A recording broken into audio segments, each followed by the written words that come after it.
Welcome to The Hard Truth. This is where we take a minute out of our day to explain to you the hard truths about addiction and recovery and treatment and some of the things that you may not know. I am your host, Jordan Blake Parker with the Reckless Saints of Nowhere Incorporated. Let's get straight into it. Today's episode is entitled, You Can't Help Everyone. You can't help everyone. Please understand what I'm saying. You can't help everyone. The Reckless Saints of Nowhere are widely considered to be the greatest at helping the addicted in the country. We're in 40-something states now. We are kind of the foremost authority on rescuing the addicted. I'm not trying to toot my own horn here, but beep, beep. That's what we do. We rescue the addicted. We talk to the addicted daily. And I will tell you one of the things I've learned through much blood, sweat, and tears, you can't help everyone, no matter how bad you want to. Reason number one that you can't help everyone. We're just going to go right into it. Number one reason is not everybody wants help.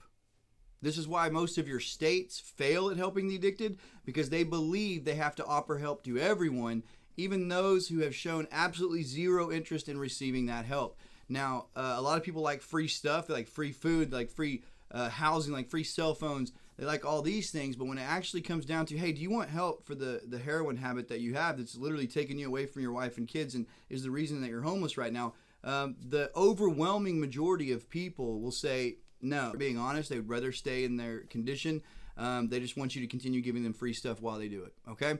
So you can't help everyone. Not everybody wants your help, and here at Reckless, we use a very specific system that is designed to determine who wants help and who doesn't. We call it the honesty system, where we tell you exactly what recovery will cost you. If you were to call our hotline today, which I encourage you to if you're struggling with addiction of any kind, drugs, alcohol, pornography, we do technology addiction now, we do any kind of addiction, we're the specialists at dealing with that. Call our hotline and you're going to hear one simple thing, and that is the truth. You call and you'll say, what is your program all about? And we'll tell you. It's a year-long program. It's designed at helping you stand on your feet again. We're going to walk with you. We're going to catch some of that heat for a while. We're going to stand behind us, and we're going to protect you from some things. And then as you begin to progress in your recovery after you catch your breath, we're going to stand you up. We're going to walk every bit of it with you. It's a year-long program. It's a career development program. We're going to get you a job, a really great job, a career with health benefits, a 401k, things like that. We can do some really awesome stuff. We can, but that's only if you want it. Now, after we tell you that, truth of the matter is, some people will say, I don't want to do a year, or I do want to do a year. Now, the only ones that say they want to do a year are the ones that are truly broken. Hear that? Broken. Nowhere else to go, nothing else to do. Their addictions cost them everything, and they will try anything, and they just know their situation does not work. Those are the only people that you can help. There it is.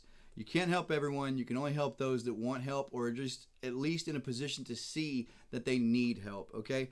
The people out there that still would like to kind of have their cake and eat it too.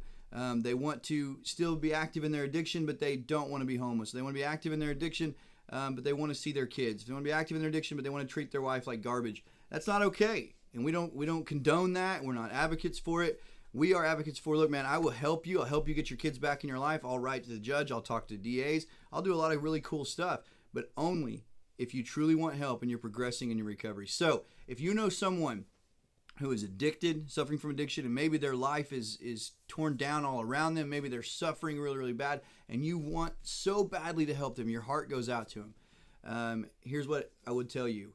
You can't help everyone. I encourage you to go talk to that person and say, look, when you want help, you call these guys. Now, at that point, if they want help, they will call. I promise. If they don't want help, they don't want help.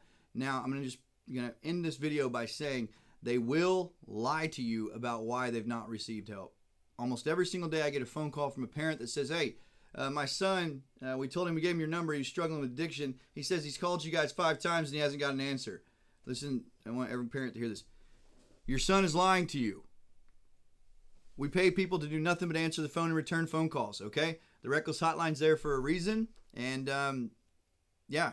So if he's calling, we're getting the phone call. Now, you have to leave a voicemail if we're on the phone with another addict, but that's okay. So they will tell you, yeah, I tried to call those guys. They didn't give me a call back. That's code for, I don't actually want help. I want you to get off my back, and I want to stay in my addiction, okay? You may want it really bad for someone, but until they want it for themselves, they will not get help. I've gotten so kind of good at this. We have a van. We drive around. There's a bunch of homeless people in our community. And we would pull up to him and say, hey, if you guys want help for your addiction, we can get you a job, a place to live. We can do all these things. If you want to go, we can take you to treatment right now. It's a year long. I am not exaggerating when I say this. In the entire time we've been doing that, we've had maybe a handful of people actually get in the van and say, I'm done being homeless. Let's go to treatment. The majority of people, okay, say, no, I'm not doing that. I'm not doing that. And they choose to remain homeless with absolutely nothing. That's what addiction does to you, okay? Just the other day, this is how bad it's gotten. We pulled up in the van like we always do. We saw some homeless people hanging out. We pull up in the van. We're just going to offer them that help. And as we pull up, one of them screams, run! They're going to try to take you to treatment. And they take off running, about 8 of them down the highway, okay? Now, we're not the cops. I can't make you go to treatment if you don't want to go. That's how much they don't want to face the truth, and that's how much they don't want help, okay? I love you all. It's the hard truth with Jordan Blake Parker. Until next time, stay safe from Oklahoma. Much love.